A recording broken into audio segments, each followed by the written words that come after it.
Yeah. Because the richest man in Babylon says pay yourself first. But what most people do is they pay their bills first and they never pay themselves anything. And that's a discipline I had to get into, was I'll always pay myself first, even when I had no money. And when I have all these bill collectors calling me, I use them as inspiration. You know what I mean? Really? Oh, when they're hounding, the government's hounding you, bill collectors calling, because I've been broke, so I can understand what it feels like to be broke. When those guys are calling you, instead of shrinking and going into the shell and eating my pizza, yeah. I use it as motivation to go out and make more money. So I use my bill collectors as motivation, and that's why I paid myself first, even though sometimes I wasn't paying. What would you pay yourself? I always bought assets. I'd buy a house, or I'd put money in the bank and things like this. But it was just a habit. Exactly what you're talking about. It's up here. It's about changing the way you think. That's what the whole book is about. That's it, because we're our biggest asset, we're also our biggest liability. We are. Yeah, we are. I know, yes. I read that. Thank you. Okay, during the commercial break, you said what? Stand up, say it again. You say that you can pay yourself first, pay your bills second, but if you do that, you still can't afford to buy a house. Say you bought a house.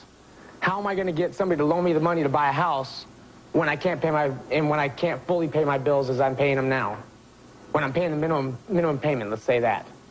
He doesn't understand the principle of pay yourself first. Loan? He's with a lot of people out there who are saying, look, I got the bill collectors calling, I'm scared to answer the phone because I don't have the money. So how am I going to now give myself money first when I got these people knocking down my door? That's what all these people are shaking their heads to. Right. They're thinking easy for you to say from where you're sitting now. Well, I sell. I'm a salesman. I go to work every day and I try to sell more and more and more to make more and more money. But that money's still going to my bills, so I'm not getting called by the credit collectors.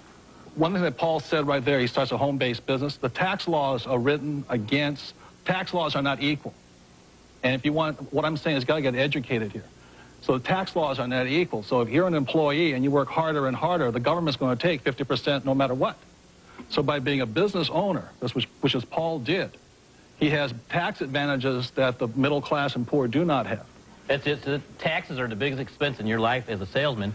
The more money you make, the more the government takes. So get control of your taxes first by setting up a home-based business.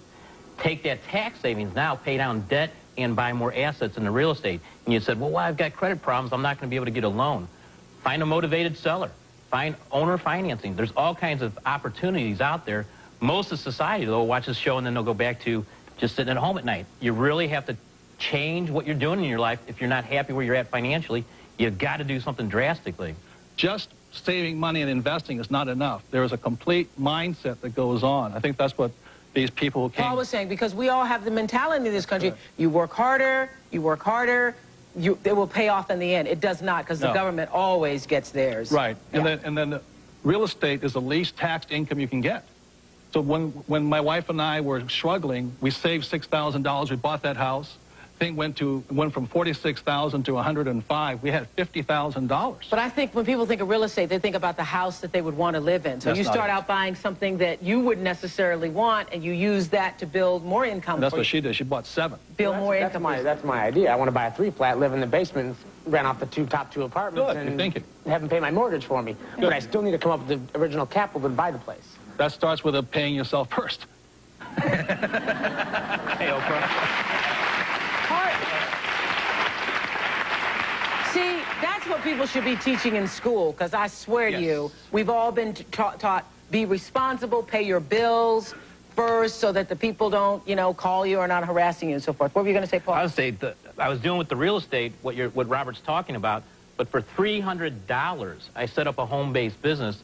Anybody in this room can do that, and you're going to save money on your taxes, number one, while you're generating income on your business. Once you've got that income coming in, you can do all the real estate that you want then. So it's really just getting out there and looking at the different opportunities. $300 investment. Can't beat it.